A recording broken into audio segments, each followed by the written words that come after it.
Nah, Ya itu Allah. inner core kendan, apa itu Kang, inner core kendan? Kalau jujur saya nggak terlalu tahu ya inner core kendannya seperti apa ya, tapi basically ya inner core kendan ini ya persis seperti apa yang artinya ya, dia pusat energi ya, dia punya banyak lapisan di mana para Avalon ini bisa mengakses. Jadi kalau punya nama Avalon itu salah satu meritnya ya, merit apa ya, benefitnya ya, bisa akses ke eh, lapisan tertentu di inner core. Jadi teman-teman yang Avalon ini dalam menjalankan tugasnya kan butuh energi. Nah kalau zaman dulu dia akan mengandalkan energi sendiri, gitu ya. Dia latihan kah, dia apa segala macam. Tapi kalau udah punya nama Avalon, dia udah punya password di mana seluruh kendan ini bisa nge-support ke dia dari inner core ini, pusat energinya bisa diakses. Nah kan kita udah tahu mungkin udah ada 2 atau 3 lapisan yang sekarang udah bisa dimanfaatkan gitu ya. Ada Kitera, ada segala macam. Itu kan berdasarkan beberapa level lapisan dari inner core itu. Karena inner core-nya sendiri anggap aja kayak magmanya ya. Itu nggak bisa di tap langsung. Dia ini harus dikasih apa? Ada lapisan-lapis, tapi ada lapisan-lapisan yang kayak filternya gitu yang membuat energi inti ini bisa dipakai gitu ya. Nah itu ceritanya. Jadi sebetulnya pusat energi sih sebetulnya. Kalau Kang As pernah akses energi itu, inner core kendan untuk akselerasi, recharging, recovery, itu enggak? Enggak. Saya kan jadi relay juga cuman relay kedua ya. Yang aksesnya yang teman-teman yang Avalon. Karena syaratnya itu harus punya Avalon name-nya itu. Passwordnya di situ. Kecuali Teh Ambar kayaknya. Teh Ambar punya dispensasi khusus. Teh Ambar ini pemain kunci ya. Jadi dia punya beberapa privilege lah gitu. Tapi itu belum jadi relay, tapi kalau udah nemu nama Avalon bisa akses energi akselerasi itu, Kang. Gimana? Nah itu maksudnya belum menjadi relay kan, untuk menjadi relay itu bukan hanya sekedar menjadi Avalon. Ada Avalon-Avalon yang belum bisa menjadi relay. Oh ya. Nah itu kadang bisa mengakses energi akselerasi untuk diri sendiri gitu, atau untuk pengobatan. Gini, konsepnya kembali ke setiap Avalon itu punya tugas spesifik ya. Jadi misalkan nih, si A, si B, si C ini bisa akses energi buat regenerasi. Tapi si D sama si E nggak bisa. Karena memang speknya nggak buat itu. Ada yang speknya energi tempur. Ya memang speknya tempur. Gitu. Jadi di sanalah yang menurut saya cantik dan indahnya adalah di mana mereka dipaksa mau nggak mau jadi kolaborasi gitu. Hanya gitu ya. Jadi kayak teman-teman yang tertarik Meditera. Meditera itu kan awalnya yang meditasi Nusantara ya, terapi Nusantara. Itu kan luar biasa besar si scope tanggung jawabnya ya. Gimana caranya kita menyediakan akses untuk terapi energi secara umum se-Nusantara. Dalam waktu sekaligus, bayangin aja saya terapi 5 orang, 6 orang sekaligus aja, tangannya nggak cukup ya. Ini mah mereka satu rumah sakit aja main tembak aja udah selesai kan gitu ya. Nah, awalnya kan mereka juga belum punya akses ke energi-energi, tapi mereka Avalon-Avalon yang emang dedicated, mereka menunjukkan memang dia serius mau, akhirnya berlatih dan akhirnya mereka yang punya akses buat namanya program ya, program energi spesifik itu. Jadi emang tiap orang Avalon akan punya akses yang spesifik beda-beda. Bisa jadi sama, bisa jadi beda-beda. Nah syaratnya adalah dia jalanin dulu si tugas Avalonnya. Jadi jangan minta dulu kayak minta pesangon ya. Minta duit dulu dong, gue baru mau jalan. Gak gitu. Jalan dulu, baru pada saatnya nanti dipanggil tuh. Ini nih, ini kayaknya gini nih. Coba nanti dipanggil. Nanti baru dibuatin si aksesnya. Per tanggal sekian, kamu nama ini kayak berjanji ya. Udah kayak ada kontrak nih. Bisa akses dengan password ini. Gitu. Oh gitu. Ada passwordnya juga. Kalau enggak, kan bisa kepake bahaya kan gitu ya, kan yang namanya energi bisa dipakai macam-macam ya. Nah jadi kayak ada perjanjian gitu, ada kontrak bahwa kamu bisa ini syaratnya gini gitu kan. Nah itu kalau yang, jadi kalau yang teman-teman yang ngedengar ini terus misalkan namanya udah punya nama Avalon nih, coba deh jalanin dulu dan sering berinteraksi sama di grup gitu supaya kita saling tahu teman-teman udah ngelakuin apa. Nanti disitulah saatnya teman-teman akan bisa akses buat program-program itu, karena memang program energi Kendan itu memang fungsi utamanya ya mendukung kerja si Avalon. Ini juga ngejawab pertanyaan tadi Teh, misalkan capek segala macam. Ya kalau pakai energi sendiri pasti capek gitu. Tapi kalau udah pakai boosternya yang dari Kendan itu kayak kita punya kabel gitu. Jadi kayak live Skype seperti ini tapi dicolokin ke adaptor gitu ya. Baterainya mau ngedrop mau gitu. Gak akan gitu. Kira-kira gitu. Nah, makanya cepat-cepat punya akses gitu. Enggak, itu mau nanya, berarti tepat nggak kalau aku nanya ke Kang As kalau akses energi akselerasi ke inner core Kendan pakai gerakan-gerakan yang Kang As ajarkan? Atau hanya duduk bersila, nafas diafragma? Enggak apa-apa? Enggak. Gimana? Mau mengakses pakai gerakan atau enggak perlu pakai gerakan kalau ngakses? Oke. Kalau gini, kita bedain antara olah nafas normalnya, anggap yang di SAI ya, sama yang akses regenerasi, terus akselerasi yang Kendan ini. Yang Kendan ini kan canggih kata saya. Saya nyari kata untuk mendeskripsikan canggihnya kayak gimana ya. Kalau zaman dulu ada film namanya Gaban, tau nggak Gaban? Nggak tahu ya. Cerita aja. Nah, jadi ya kalau teman-teman ikutan ceritanya yang buat akselerasi kan cuma suruh duduk, posisi tangannya yang ditutup itu terus tegak ya. Itu apa yang terjadi adalah begitu kita mulai, itu teman-teman tuh kayak disinarin dari atas gitu, ditembak langsung kayak laser just gitu. Bayangin kalau ada 500 orang yang begitu, 500 sinar yang akan nembak spesifik langsung ke titik GPS-nya teman-teman. Apa yang terjadi adalah teman-teman hanya perlu buat merasakan dulu. Gitu. Kenapa gitu ya? Karena level pertama dari berarti adalah ngerasain dulu. Mau ngapain kita nyalurin kalau belum bisa ngerasain, kira-kira gitu. Iya. Ya kan? Bener. Konsepnya itu. Jadi konsepnya JA itu step by step banget. Apakah nanti akan ada gerakan ketika sambil ditembak akselerasi? Bisa jadi. Ketika sudah teman-teman bisa mengalirkan energi ini dengan baik. Syaratnya ngerasainnya udah bener dulu. Gitu. Yang diakselerasi di tahap awal itu kan sebetulnya yang titik-titik utama kan. Si 7 yang di tulang punggung gitu ya. Nafas perut dulu, diafragma naikin kan gitu. Nah itu, jadi sebetulnya apakah nanti bisa pakai gerakan? Bisa, tapi mungkin kayaknya belum saatnya. Karena dalam konteks kemungkinan besar dianggap masih teman-teman ngerasainnya aja masih lup-lup. Lup-lup tuh kadang terasa, kadang enggak gitu. Ketika sudah konsisten, terasa berarti saatnya untuk berlatih. Jadi bisa tuh misalkan nanti sambil nyalurin pakai tangan segala macam, itu bisa banget. Toh sebetulnya latihan yang di JA itu kan cuma ada satu video latihan kan ya, yang pakai push up itu yang berat itu. Nah, itu tadinya saya protes itu. Kenapa latihannya itu? Karena saya tahu ini anak-anak jangankan berlatih, bisa konsentrasi, pasti tepar kalau bener gerakannya aja. Itu pasti berat sekali kan gitu ya. Tapi memang setelah diobrolin diskusi, memang yang dikejar sama JA itu udah yang penting mereka beratnya tahu dulu. Nanti mereka akan ngejar pelan-pelan, tapi ulik terus di yang titik 7 itu gitu. Jadi memang JA ini nggak akan banyak jurus menurut saya, karena larinya bukan ke jurus, tapi lebih ke bagaimana cepat siap untuk ngasral gitu. Kalau banyak jurus ya pasti yang di XI lah buat penyaluran, karena kan ada terapi yang manual ya segala macam. Kalau JA itu nggak perlu terapi itu. Bahkan kemarin kan ada sistem baru terapi, kan dapat akses dokter Kendan yang klinik Kendan ngasih akses kan. Nah itu saya pikir dalam waktu dekat akan ada improvement di bagian teknik terapi yang versi JA ya.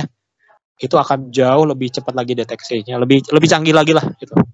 Karena saya pikir baru minggu kemarin dapat informasi backup untuk khusus terapi ya. deteksi dan terapi. Ini Gitu, aku ingin bertanya ke Kang As, apa bedanya pengobatan dengan menggunakan ilmu dari HI dengan pengobatan dengan inner core kendan? Energi kan Ya, sorry. Itu lebih relate. pertanyaan bagus itu. Saya juga nanya-nanya itu. Sebetulnya saya sudah beberapa kali bilang, saya kadang-kadang ada momen di mana saya merasa tidak berguna itu. Tadi ya saya udah cerita, begitu saya ajak ngajak ke teman-teman anak-anak itu ke Kendan, terus saya lihat udah mereka udah level dewa ya, udah bukan saatnya, bukan lagi untuk dituntun gitu ya, mereka udah tinggal didukung aja. Nah, ketika ada Meditera juga kan ini pertanyaan udah muncul ketika Meditera itu muncul ya, karena saya pikir dengan secanggih ini gitu ya, dan testimoninya kan luar biasa bagus-bagus juga itu, jarak jauh semua lagi gitu ya. Bayangin terapi jarak jauh, kadang-kadang yang sakitnya tuh emotional distress gitu, bukan lah kok bisa kan gitu ya, nggak canggih gimana kan gitu ya. Nah jadi kalau ditanya perbedaannya apa adalah, saya mau bilang begini, kalau terapi dengan inner core kendan itu apa ya, lebih halus ya, kalau dari frekuensi lebih halus, dia lebih general, powerful, tapi dia lebih halus gitu ya, kalau dari sisi ininya. Ketika orang itu secara astral dia sudah aktif atau sedikit aktif aja, maka terapi versi JA ini akan sangat efektif. Ya, apalagi dia udah bisa dibawa ke klinik. Udah luar biasa lah itu mah. Ya. Jadi ini udah, anggap aja ini udah rumah sakit tahun 2050. Fit kayak di Star Trek gitu ya. Udah di Med Bay gitu ya. Okay. Nah, kalau terapinya versi zaman XAI aja ya, yang masih disarlulin segala macam, itu terapi kayak zaman sekarang 2020 ya. Dokter diagnosa segala macam, kasih obat segala macam. Ya terapi kayak sekarang lah. Canggih, mungkin kayak rumah sakit yang di Jakarta ya, atau rumah sakit internasional di mana gitu. Canggih. Karena kita nggak pakai obat bisa gitu ya. Nggak kurang canggih apa terapi kita ya. Nggak pakai obatnya bisa kan gitu ya. Iya, canggih banget. Itu teh yang versi sekarang, versi yang XHI lah gitu ya. Nah, JA itu udah versi Star Trek gitu. Syaratnya satu, kalau si pasien ini astral senses-nya udah aktif, udah rasanya luar biasa. Cuman kalau si pasien ini astral senses-nya belum aktif atau masih nolak, terutama masih nolak, ya dia nggak percaya, nggak ini, ya itu rada susah. Karena energinya keblok gitu ya, keblok. Tapi begitu dia nerima aja, yakin nerima, efektif tuh yang JA gitu ya. Nah kalau yang nggak yakin nggak nerima, pakai versi terapi tradisional masih bisa, soalnya masih ketemu orangnya kan gitu ya, dia masih ngerasain panasnya kita kan gitu ya, masih bisa kita segala macam gitu ya. Jadi syaratnya akses ke terapi JA ya tadi nerima sih, apalagi kalau dia udah aktif, wah udah luar biasa. Bawa ke klinik udah takjub, udah pastilah. Rumah sakit paling canggih semesta tuh, sakit apa aja bisa kan gitu ya, gitu. Wah, luar biasa ya. Kalau Kang As sudah pernah mencoba ke klinik Kendan? Iya, pas saya sakit pribadi saya ke sana kan gitu ya. Ya, saya juga pernah sakit. Baru kayak kemarin ngedrop. Kadang-kadang kalau ngedrop ya solusi backupnya ya ke Kendan gitu. Ke Kendan gitu. Udah sudah pernah mengambil manfaatnya gitu ya. Iya, ya kan kita mah selama gratisan ya. Iya, betul. Sok atau gratisan atau ke sana mah. Kang, ini kan anggota XHI yang mendapatkan ilmu pengobatan juga dari ilmu-ilmu metafisika HI, itu kan bisa ngobatin. Dan itu mereka juga double menjadi Avalon di jurnal astral. Jadi mereka bisa mengakses energi kayak pengobatan gitu. Bagaimana orang itu memilih, saya mau pakai pengobatan ilmu dari HI atau dengan energi murni Kendan? Bagaimana dia memutuskan?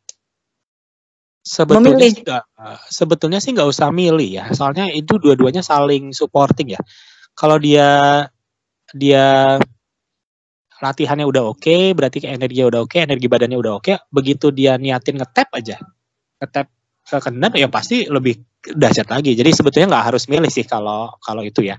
Tapi kalau mau dijawab sedikit kayak milih, saya mau bilang begini, menjadi seorang dokter itu kan bukan masalah kita punya sertifikat dokternya ya. Skillnya itu kan gimana jam terbang juga gitu ya. Ada dokter dua-duanya sama, segala macam sama, tapi kan nanti pendekatan dia beda-beda, tergantung bagaimana pengalaman dia, bagaimana segala macam dia kan gitu ya. Nah, seorang terapis itu ketika dia menghadapi pasien di lapangan, dia akan punya keterampilan dialah yang nanti akan menentukan kapan perlu pakai yang ini, kapan perlu pakai yang ini mah cuma diomongin aja cukup gitu ya. Kan kita berusaha gimana caranya membantu pasien seminimal dengan energi seminimal mungkin sebetulnya. Maksudnya gini, kalau si orang ini masalahnya adalah di psikologis, hanya perlu segini, ya udah segini, nggak ngapain dikasih. Karena yang dia butuhkan, kan kita memberikan apa yang dia butuhkan, bukan yang kita punya dikasihin. Yang dia butuhin apa kan gitu ya. Kalau dia butuhin cuma 5 ya 5 aja gitu. Nah, skill nanti milih itu nanti tergantung dari setiap dokternya. Setiap terapisnya lah yang nanti akan punya skill untuk juggling ya. Mau yang ini kah? Mau yang ini kah? Gitu ya. Kalau dia lihat tuh pasiennya ternyata asalan udah jalan nih gini.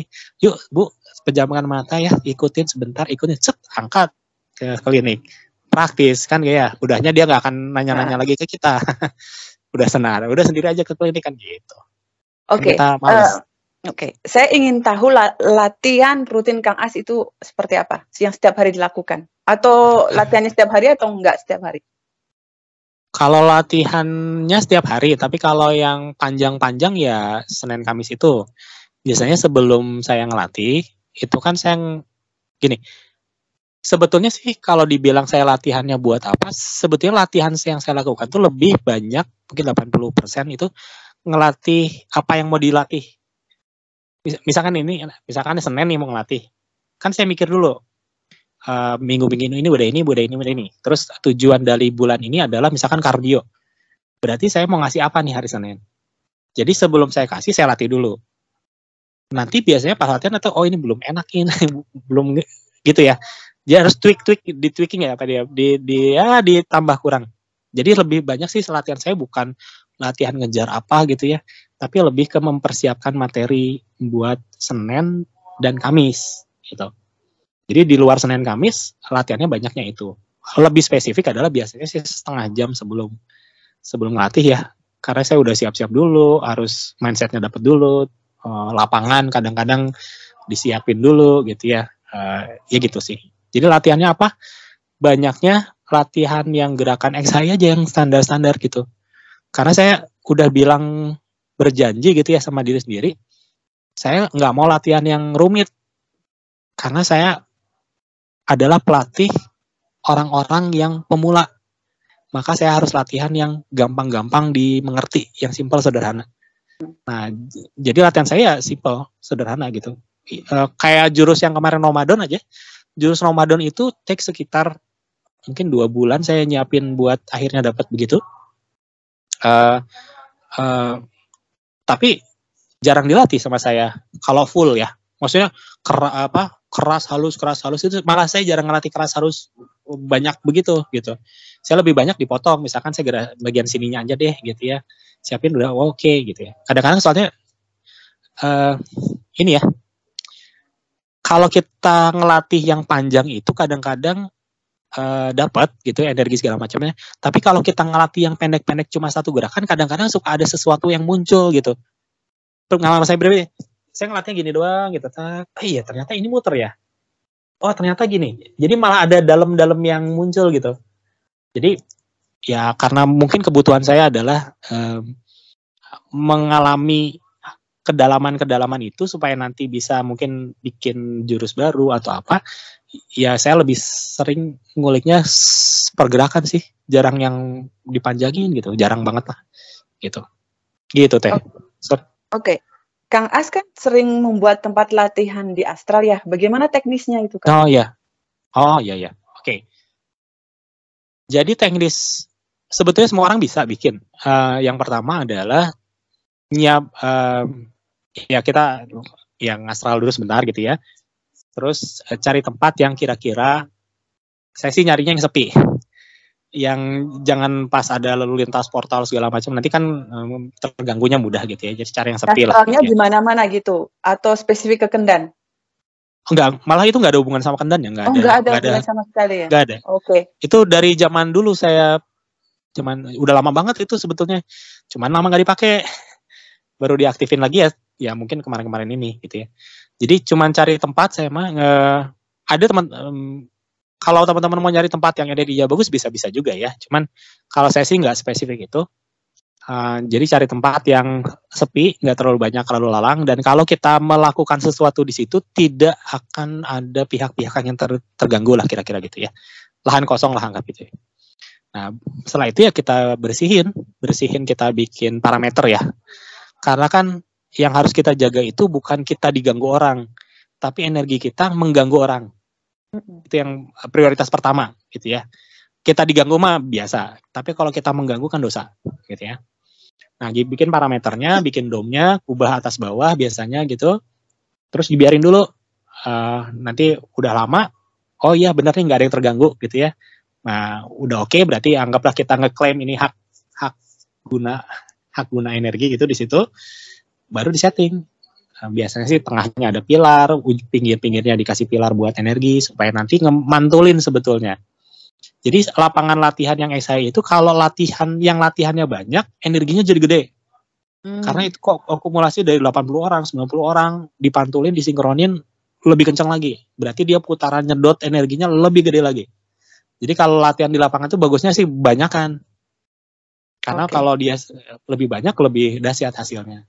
Nah, kalau versi latihan lapangan yang saya cuman sebatas dia mensinkronkan energinya, terus ada mekanisme buat proteksi, mekanisme buat nyedot energi bareng-bareng, dan nanti pas udah akhir latihan dia langsung ngedeliver hasil tabungan energi itu ke tiap orang gitu, terdeliver nanti. Kira-kira gitu. Kang A, saya ingin bertanya nih. Oke. Susah jelasin begitu aja ya. Cobain aja dah. Nanti bikinnya juga ya di otak ya gitu kali ya, dengan energi gitu. Ya. Ya udah mau maghrib ya, tapi saya masih banyak pertanyaan. Gimana nih? Ya. Mau disambung nanti boleh, nanti bikin lagi. Ini udah berapa lama sih? Nanti panjangan videonya? 2 jam. Ini aku masih banyak pertanyaan. Kira-kira 20 menit lagi bisa nggak? Kalau nggak bisa dipotong. Boleh. Sekarang bisa? Oke. Boleh, nggak apa-apa. Bagaimana Kang As ceritanya mendapatkan 10.000 grats? Sementara almarhum Kang Digi mentransfer 3.000 grats ke seluruh muridnya di seluruh dunia lewat ionosfer. Kalau cerita. Oh, ini pertanyaan menarik. Oke. Sebentar saya izin buka dulu bentar ya. Minum aja dulu. Oh iya, silakan. Minum. Oke. Siap. Udah diambilin sama anak saya. Oke, ini cerita yang banyak sekali orang tanya gitu ya. Kalau yang tahu mah ini sempet rame, ini ribut. Saya sempat didatengin sama Kang Wawon itu di Ontrog gitu. Ini ceritanya apa nih 10.000? Nah, jadi ceritanya begini. Saya itu kenal sama kebetulan pas dulu pengurus pusat ya. Saya kenal dengan beberapa orang. Salah satu orang yang saya kenal adalah teman saya, namanya Pak Saroso. Pak Saroso ini adalah ketua dari perkumpulan olah nafas yang fokusnya di terapi, namanya Kumara waktu itu. Kami berteman baik sejak zaman saya jadi pengurus pusat di HI. Nah, jadi ceritanya Pak Saroso ini datang sekitar seminggu sebelum Kang Diki meninggal kalau nggak salah ya. Seminggu sebelum Kang Diki meninggal. Kemudian Pak Saroso ini dipanggil. Jadi bukan Pak Saroso datang ya, bukan Pak Saroso minta gitu ya, tapi intinya mah Kang Diki memanggil Pak Saroso. Dan akhirnya dikasihlah 10.000 grats dalam bentuk transfer langsung dan kalau nggak salah transfer ke air 3 botol gitu ya. Nah, sejak dengan amanat bahwa ini tolong disampaikan ke yang menurut Pak Saroso bisa ngembangin gitu. Jadi satu-satunya, jadi saya tuh bukan orang pertama yang ditransfer langsung. Jadi yang ditransfer langsung itu Pak Saroso sebetulnya. Itu setelah 3.000, Pak Saroso udah lama setelah 3.000, seminggu sebelum Kang Diki meninggal ya kejadiannya kayak gitu. Nah itu banyak saksinya. Nah jadi Pak Saroso ini akhirnya Setelah ditransfer, telepon ke saya, nggak lama. Kang As, saya dapat amanat ini buat 10.000 grads. Saya bilang, Pak, kemarin 3.000 aja belum saya apa-apain gitu ya. Karena konsep saya itu sebetulnya ke grads ini adalah, ya tadi, kalau saya dapatnya lebih besar, tanggung jawab saya lebih gede gitu. Sembari ini bedanya apa gitu ya, antara 1 grad sama 2 grad, sama 5 grad, sama 10.000 itu apa bedanya. Saya harus tahu dulu. Karena saya harus ngulik dulu gitu ya, nggak bisa nih saya tiba-tiba dapat 3.000 grad saja yang kemarin. Kan tadinya awalnya saya jomplang ya, cuman berapa puluh tiba-tiba ke 3.000 gitu ya.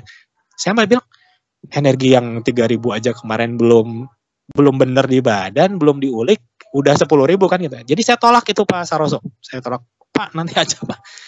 Ini ditolak-tolak hampir kayak sebulan lebih gitu Pak Saroso. Karena bagi saya ya satu, tanggung jawabnya gede ting lah kira-kira gitu ya. Nah pas suatu saat akhirnya kita lagi rapat, saya Teh Ambar, Kang Lutfi lagi rapat waktu itu di Apotek Nur Sifa tempat kita berkumpul. Pak Saroso nelfon ke Teh Ambar keceplosan. Ya Pak Saroso, ini kita lagi rapat di sini, lagi ngumpul ada Kang As sama Kang Lutfi. Udah saya kesana katanya. Dikejar gitu sama Pak Saroso. Akhirnya kita ngobrol banyak, Pak Saroso cerita banyak tentang amanat dari Kang Diki. Ya disitulah ya udahlah gitu ya, emang udah ditolak-tolak datang juga lah kira-kira gitu ya. Ya sudah saatnya. Dan soal itu udah ditransfer langsung. Saya bilang, Pak, yang air mah jangan buat kami lah. Ini kan berharga sekali ya. Cuman 3 botol ini silakan itu. Kita udah transfer langsung udah cukup lah gitu ya. Jadi Pak Saroso waktu itu transfernya sampai setengah jam. Wah itu mah saya pertama kali lihat yang serius banget gitu buat transfer ya. Pak Saroso itu setengah jam sampai keringetan segala macem, diperkuatnya berkali-kali. Oke Pak, saya terima lah dengan amanatnya itu, ya udah saya bantu buat maksimalin lah kira-kira gitu. Dan itu juga 10.000 lama di saya, nggak diapa-apain sama saya ada. Ini, saya mau tanya bagaimana Kang As bisa mentransferkan energi 10.000 grads ke banyak peserta di seluruh dunia, itu lewat jaringan internet ataukah lewat apa gitu loh?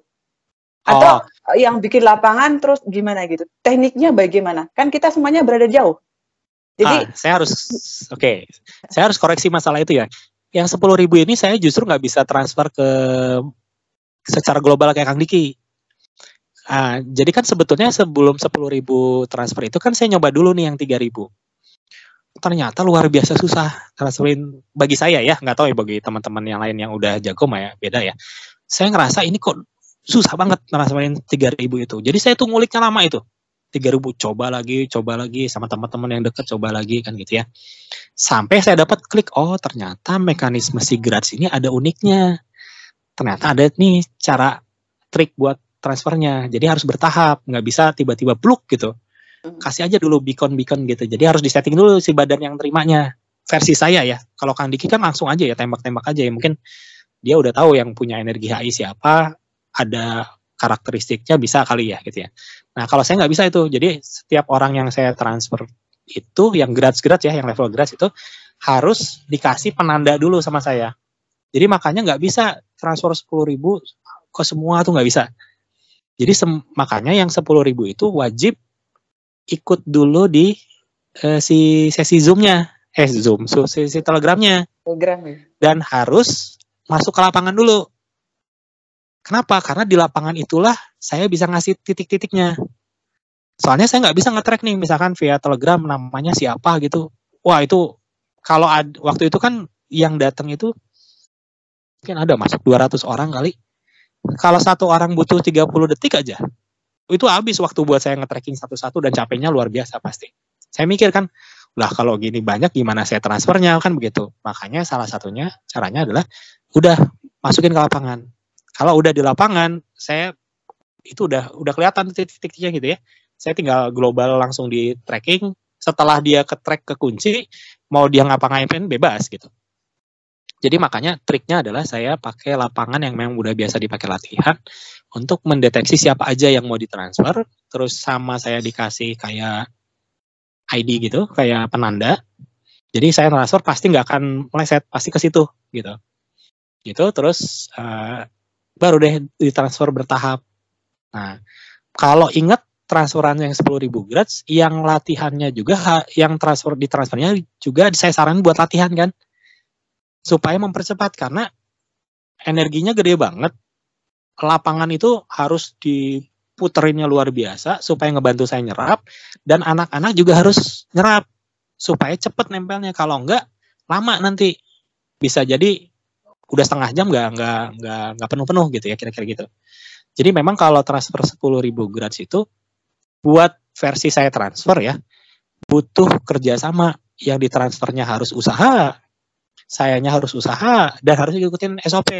Nggak bisa tuh misalkan udah deh saya ceklik aja masuk ke Telegram, tapi nggak niatin ke lapangan, ya nggak dapet gitu. Itu mah udah harus SOP aja, karena keterbatasan kemampuan saya transfernya gitu. Jangan bedain saya sama Kang Diki yang ionosphere kan gitu ya, itu mah ya beda ini gitu. Dan saya mah hanya bisa terbatas aja ke mereka yang emang willing dan mau gitu mau kerjasama gitu, karena ya nggak bisa kalau nggak pakai kerjasama gitu. Transfer depan-depanan aja susah teh, luar biasa berat itu. Misalkan teteh depan saya gitu ya, saya transfer 10.000, itu bisa setengah jam lebih, luar biasa. Jadi banyak yang ngejapri ke saya, Kang saya telat kemarin pengen gini. Sorry Kang, saya bukannya nggak bisa, bukannya nggak mau, hese gitu. Kalau ini tungguin aja, setiap setengah tahun sekali kita akan adakan penguatan yang 10.000 gratis gitu ya. Jadi nanti bulan Juni Juli lah akan ada lagi. Yang kemarin-kemarin yang telat-telat tuh pada japri itu banyak banget tuh. Yeah. Udah ikut latihan aja dulu, ikutin aja prosesnya. Selama kamu latihan pasti kena setting. Nanti pas Juni atau Juli begitu kita ada penguatan, pasti udah lebih gampang gitu. Nggak mungkin lah yang udah bayar ya, dalam konteksnya udah bayar dengan usaha gitu, terus sulit, nggak mungkin kata saya. Pasti ada hasil-hasil dari itunya mah gitu. Aku ingin bertanya Kang mengenai pengobatan. Misalnya nih saya ingin mengobati pasien yang ada di Indonesia. Saya tekniknya itu menciptakan, misalnya memadatkan energi di tangan gitu, terus lewat video calling seperti ini gitu, atau misalnya saya nggak pakai video calling. Kalau video calling kan berarti pakai internet ya, saluran internet, energinya merambat. Kalau enggak, itu apakah perlu menciptakan lorong gitu ke orang itu atau gimana Kang? Teknisnya. Oke. Kalau kita nerapi jarak jauh itu sebetulnya gimana energi berproses itu, gimana niat kita sebetulnya. Jadi kayak teteh tadi, Kang kalau saya video call berarti saya lewat internet, maka itulah yang terjadi, dia akan lewat internet. Tapi kalau kita mikir konsepnya udah langsung nyampe, ini langsung nyampe, nggak lewat mana-mana. Oke. Berarti kenapa tinggal pikiran doang ya? Betul. Daripada lewat internet susah, bikin lorong-lorong, nggak perlu. Lorong mah mungkin kalau bikin lorong bisa, tanpa lorong pun bisa. Okay. Tergantung kita lebih yakinnya kayak gimana. Nah, tapi saya mau sentuh tentang video call ya. Kenapa video call itu menurut saya penting? Karena memberikan sugesti buat si orangnya, satu, yang pasiennya. Kedua, sebetulnya buat apa sih kita butuh foto? Supaya kita nggak nyasar sebetulnya. Niatnya mau nembak ke namanya Susan. Susan ada berapa? Susan yang di Jakarta ada berapa gitu ya? Energi bakal kemana-mana. Tapi kalau kita lagi video call, kita bisa bilang, Ibu, Bapak, sekarang kita mau transfer ya. Bapak dan Ibu silakan duduk dengan tenang, konsentrasi, rasakan. Saya akan maksimalkan, Bapak dan Ibu rasakan. Kerjasamanya jadi. Energi kita ke sana, dia juga nyerap pasti, nerima. Dan dia udah yakin, dia dengan sadar mau diterapi kan gitu ya. Gitu. Kalau kita cuma lewat foto, kita lagi nggak tahu nih orangnya gimana, nyampe, tapi orangnya lagi nggak nyerap kan gitu ya. Bedanya di situ. Jadi biasanya kalau terapi jarak jauh bagusnya dikasih tahu dulu 5 menit ya Bu ya, sok silakan konsentrasi. Dianya juga ngerasa lebih terkondisikan, kitanya juga lebih enak kerjasamanya gitu. Jadi nggak harus lewat internet, nggak harus lewat mana, bisa nyampe. Karena nembak-nembak tuh sekarang mah udah canggih lah. Jadi tergantung mindset kita ya. Jadi langsung sampai up, langsung sampai. Jadi nggak perlu lewat internet, nggak perlu bikin lorong. Oke. Ya. Kalau misalnya saya ingin mengobati orang yang stres menahun, bagaimana mengobatnya jarak jauh? Jadi niatnya apa, pakai apa, pasang satelitnya di mana, gitu gimana, Kang? Oke. Kalau stres menahun itu ada 2 yang perlu diperbaiki menurut saya. Yang satu adalah si sistem sarafnya sendiri. ya kan ya. Berarti kita akan terapi dia penguatan syaraf. Maka kita bikin bola-bola energi kita, setting di bagian kepala sama, basically kepala sih kalau syaraf ya. Kepala, kalau mau tulang punggung lah gitu ya. Sehingga ketika nanti kita transfer energi, otomatis udah pasti ke kepala sama tulang punggung. Ya. Dan ketika kita lagi nggak terapi, kepala dan tulang punggung si energinya bakal muter. Dia otomatis nerap dari sekitar. Kita tidak lagi off terapi juga, dia terapi otomatis. Itu buat penguatan di si sarafnya. Yang kedua, sarafnya, supaya dia kuat dulu sarafnya ya. Kan kadang-kadang ada yang stres ya memang kualitas sarafnya beda aja dengan orang yang normal misalkan gitu. Penguatan sel saraf otak gitu ya, spesifik. Ya bisa. Yang terutama buat yang gitu kan stres di otak ya. Bagian belakang terutama ya. Nah, yang kedua adalah kalau si saraf-sarafnya udah diperkuat gitu ya, anggaplah kita kalau komputer mah hardware-nya udah oke. Nah, kita mau software-nya apa yang mau dimasukin, programnya mau apa. Nah, orang-orang yang seperti ini kan orang-orang stres kan kadang-kadang kalau dia konseling ya, bisa beres kan dengan konseling. Karena dia mindset-nya diperbaiki pelan-pelan, bertahap dan teman-temannya. Nah, muatan konseling ini perlu kita masukin juga ke otak dia. Dengan cara apa? Otak itu kan berkoneksi dengan frekuensi otak. Otak bisa ke otak nih.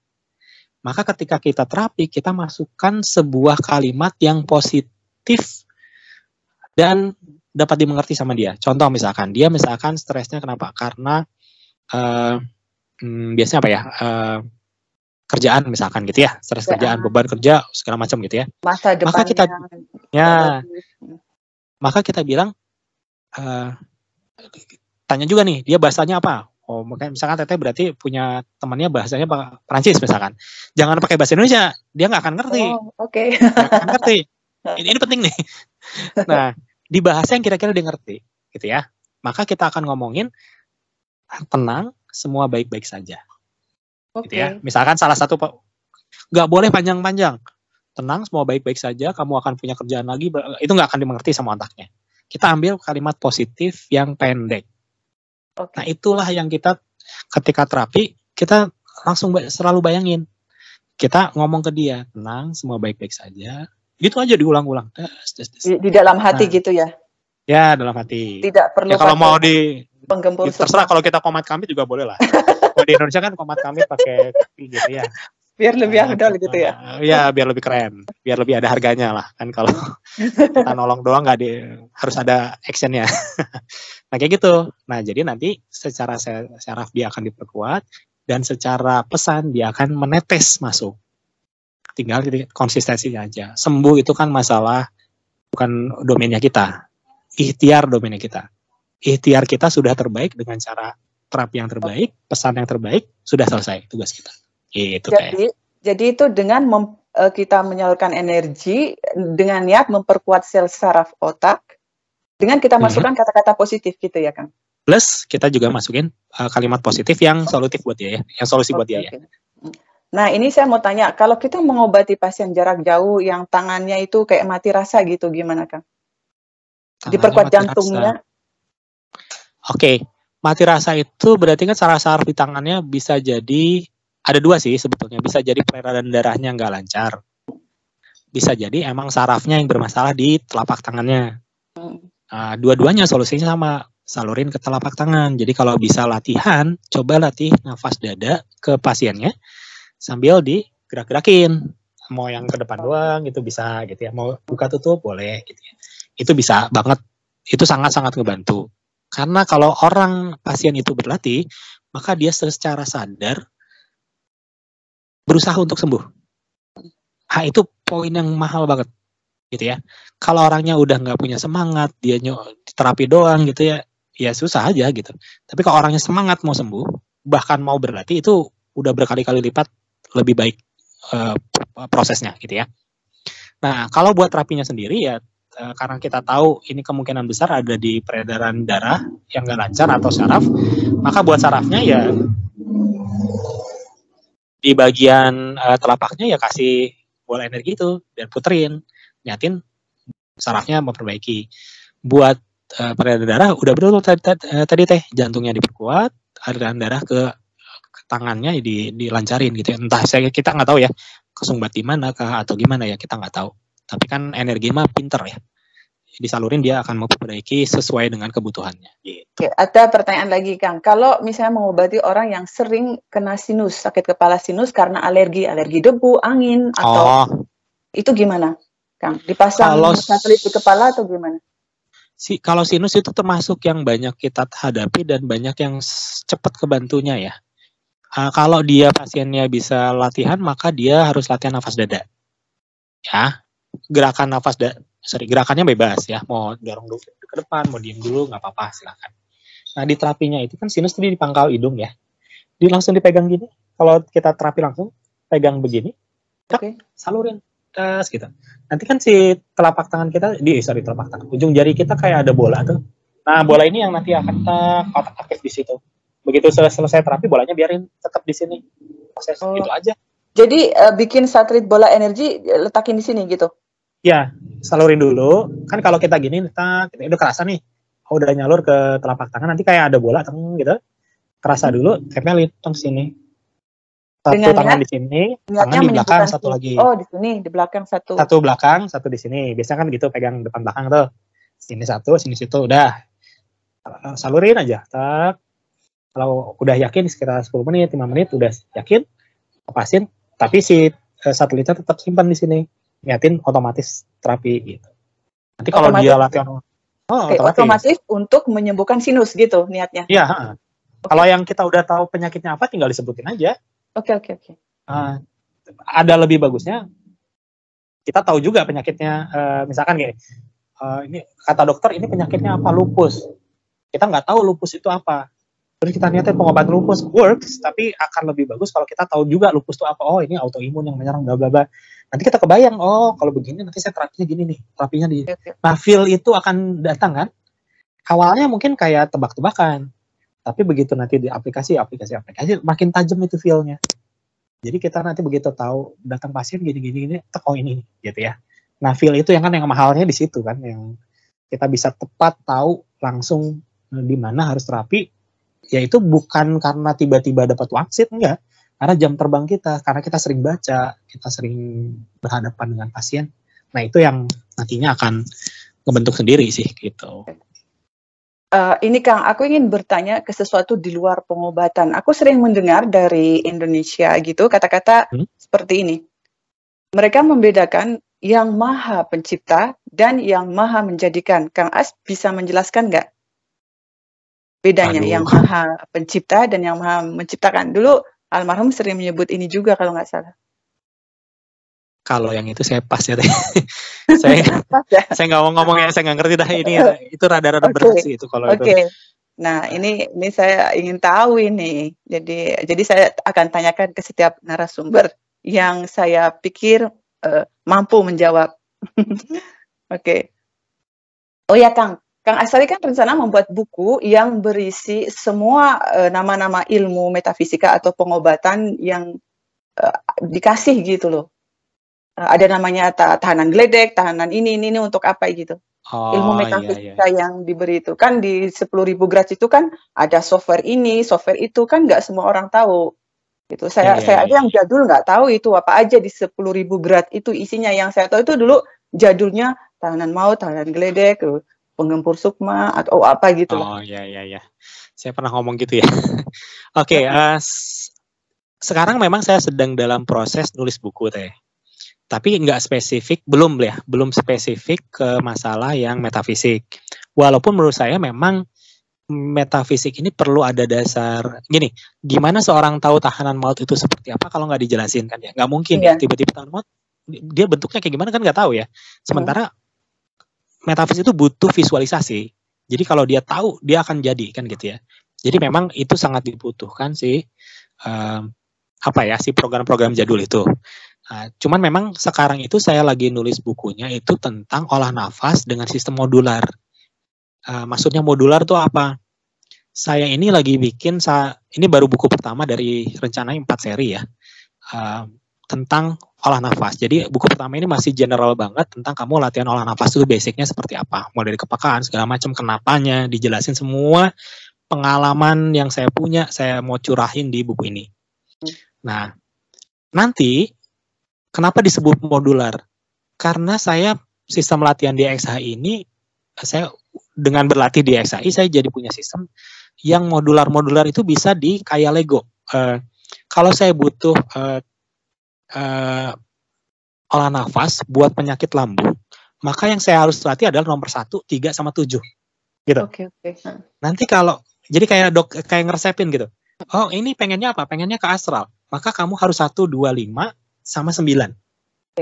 Nah, 1 apa, 2 apa, 5 apa, 9 apa, itu yang nanti yang udah direncanain punya sistem sendiri-sendiri. Dilengkapi nanti bukunya nyambung tentunya ke YouTube gitu ya.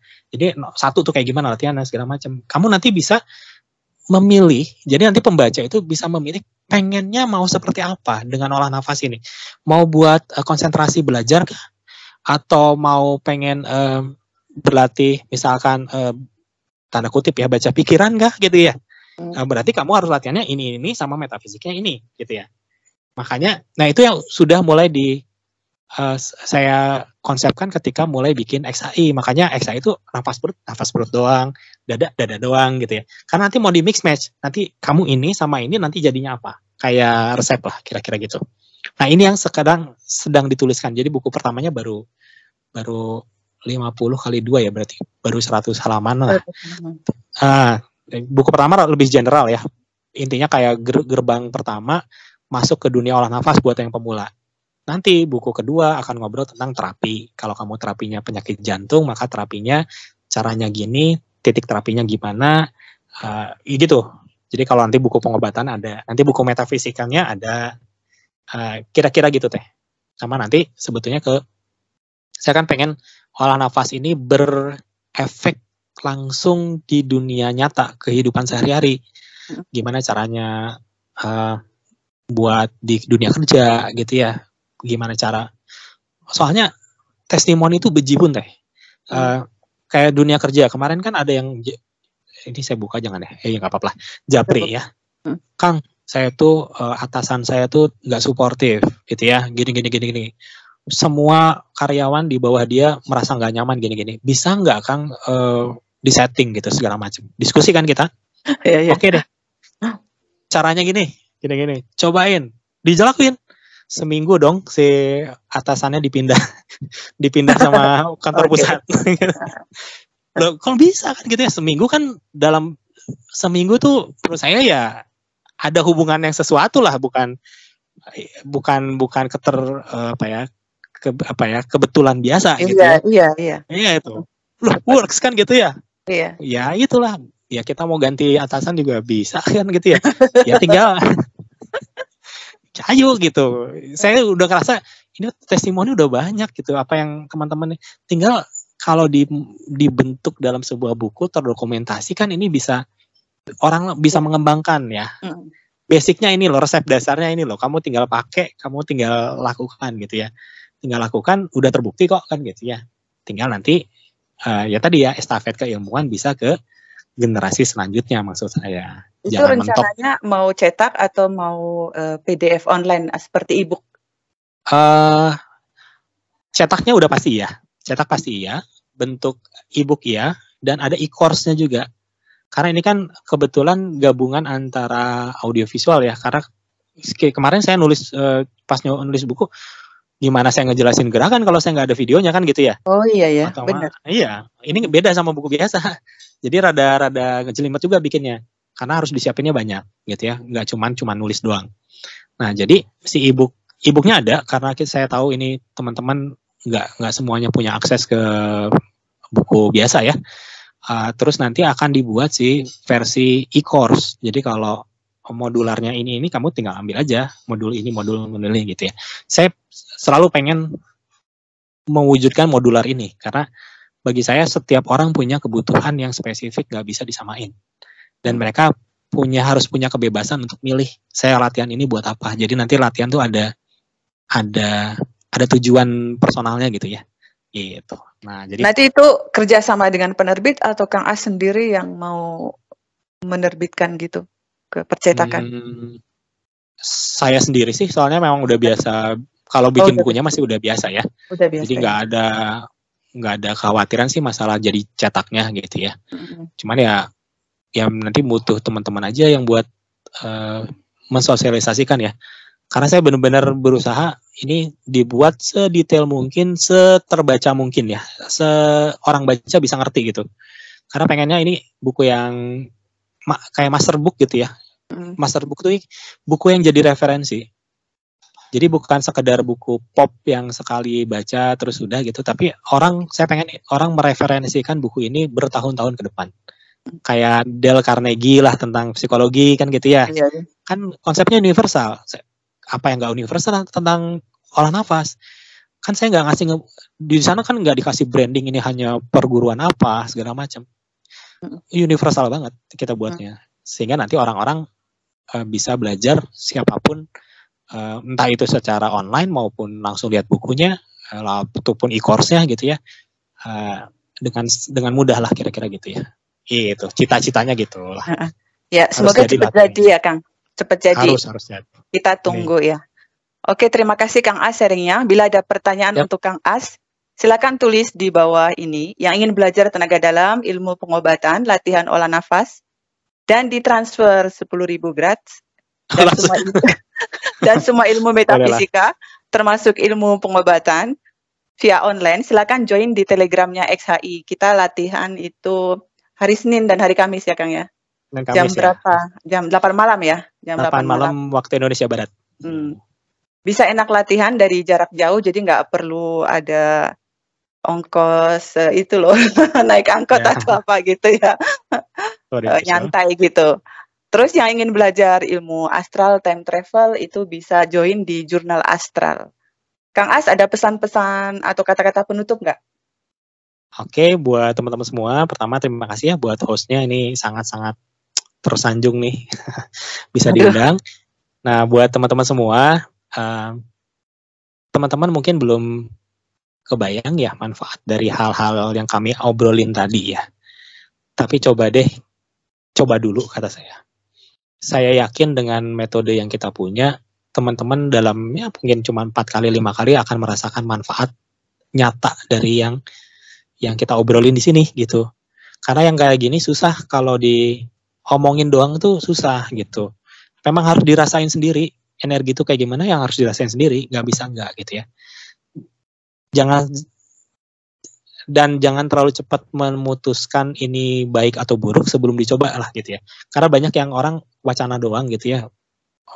Mungkin baca A, B, C gitu, punya wacana, akhirnya ngomong aja gitu. Saya selalu bilang ke teman-teman semua, latihan terbaik itu adalah latihan yang dilakukan, mau apapun itu. Nah itu aku suka itu, petikan itu aku suka, bener. Iya. Latihan yang dilakukan gitu. Ya simple aja lah, nggak usah yang diseminarin, nggak usah gitu ya. Kadang-kadang diseminarin nggak dilakuin sama aja bohong gitu ya. Ya omongan. Nggak usah direncanakan juga, yang penting lakukan gitu lah udah. Betul. Gitu.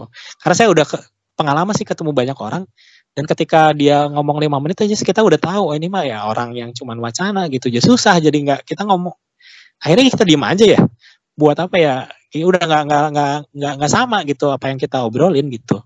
Jadi saya berharap teman-teman ya closingnya adalah coba rasain dulu baru putuskan gitu ya. Kalau nggak bermanfaat ya udah tinggalkan gitu ya, ngapain melakukan hal yang nggak bermanfaat. Kalau bermanfaat dilanjutin gitu ya, siapa tahu teman-teman menemukan momen-momen di mana tidak akan menyesal ya. Karena banyak sekali teman-teman kita, saya ketemu banyak teman-teman yang ketemu aduh Kang As nyesel saya nggak latihan pas istri sakit, pas anak sakit saya minta tolong harus ke orang kemana, bingung gitu ya, HI udah nggak ada. Untung ketemu sama Kang As, banyak yang ngomong gitu. Padahal mereka dulu latihan kan gitu ya. Mereka bisa terapi dari zaman dulu juga bisa, tapi karena nggak latihan lagi, nggak pede segala macam. Ya itu kan, anak sendiri sakit nggak bisa nolong gimana rasanya kan gitu ya. Minimal kalau anak sendiri sakit bisa nolong kan ya alhamdulillah lah ada manfaat kira-kira gitu ya. Itu mungkin closingnya. Oke guys, kita tutup podcast kita dengan semangat selalu bermanfaat, berpikir positif, dan be happy.